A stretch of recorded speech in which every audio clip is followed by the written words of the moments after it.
Welcome to the Genius Factory. Enjoy the video. You start by validating essentials.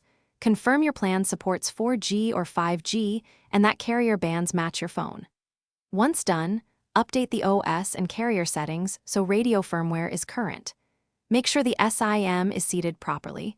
Remove and reinsert if needed.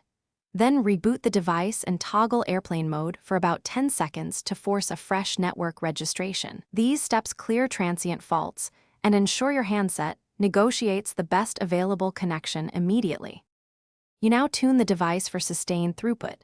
Pick the fastest network type your phone reliably locks to, for example 5G or 4G, and turn off 2G to avoid slow fallbacks. Next, verify APN settings match carrier specs, and if needed, manually select the operator to snap onto a stronger cell. Reduce radio contention by closing background apps and disabling autosync for heavy services. Also, move toward a window or higher elevation. Physical placement often improves signal-to-noise and finish by addressing persistent limits. Install a carrier femtosel or an approved signal booster when indoors, or try an external antenna for fixed setups.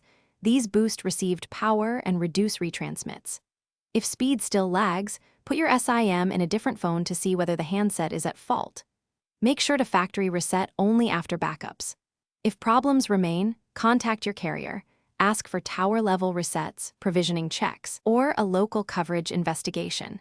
These actions resolve many stubborn outages. Thanks for watching. If you found this helpful, don't forget to like and subscribe.